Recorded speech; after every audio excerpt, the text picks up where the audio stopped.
People warned me. They said she was too young, too beautiful, too perfect. But I didn't care. I thought we'd beaten the odds. That love didn't care about age. Now, every night I lie awake, replaying the signs I ignored. I gave her everything, my name, my pension, my trust, and she left me with nothing but this regret. If I could go back, I wouldn't tell myself to run. I'd just whisper. The cafe smelled like jasmine and coffee when I first saw her. I'd been in Chiang Mai for 3 weeks, trying to convince myself that retiring to Thailand was an adventure and not an escape. Back in Houston, my divorce had been finalized for 2 years, but loneliness still followed me like a shadow.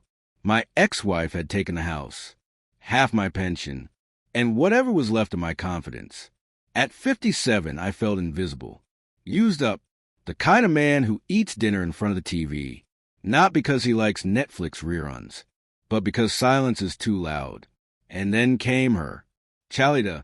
She poured my tea with delicate grace, her voice soft, musical.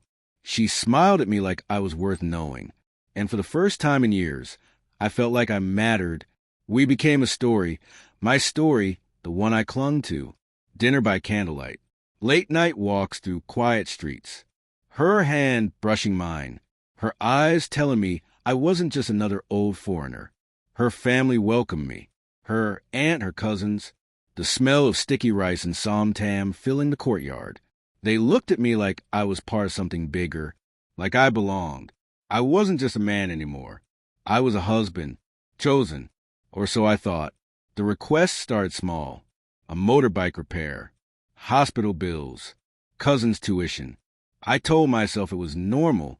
That family comes first. It even felt good to be needed again.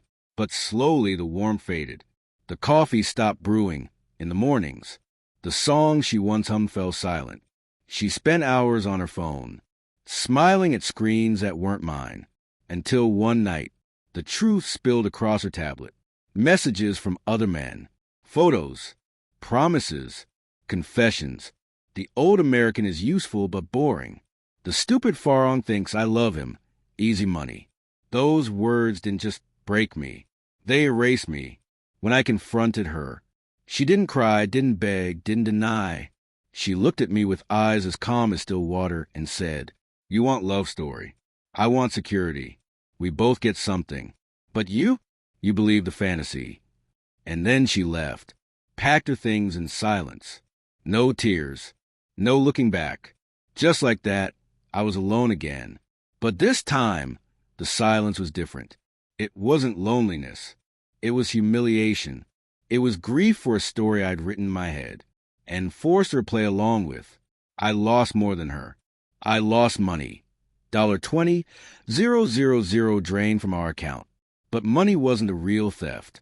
She took my belief, the fragile, stubborn hope, that maybe, just maybe, I could still be loved in the autumn of my life. Now I live by the sea in Phuket, a small room near Kata Beach, mornings with coffee and books, afternoons with waves licking the shore, evenings with the ghosts of what could have been. Sometimes I dream of her, not the real Chalida, but the version I built in my loneliness, the woman who touched my chest and said I was strong, who called me darling and meant it, who wanted to take care of me. I miss her, but she never existed. What I really miss is the man I thought I was when she looked at me, a man worth choosing, a man worth loving. I've learned something since then. Being alone is not the same as being unloved. Loneliness makes us blind. It makes us believe that affection equals devotion, that gratitude equals love. But love isn't built on fear of silence. Love isn't built on wire transfers and Western Union slips. Love isn't built on pretending. If you're listening to this and you see yourself in my story, I'm not telling you to run. That's your choice to make. I'm just here to whisper what I wish someone had whispered to me, to the moment when affection becomes transaction, when gratitude becomes expectation, when you realize you're the only one, still believing in the fairy tale. Some nights, I still wake up and expect to hear her humming in the kitchen, smell jasmine and coffee in the air. And every time, the emptiness hits fresh, not because I miss her, but because I miss believing. And maybe that's the hardest truth of all. I thought I was searching for love, but what I really wanted was to believe. I was still worth loving. Now I know better. Love doesn't care about age, but predators do. And sometimes the most expensive education comes from the classes you never meant to take. That's all I have. That's all I learned.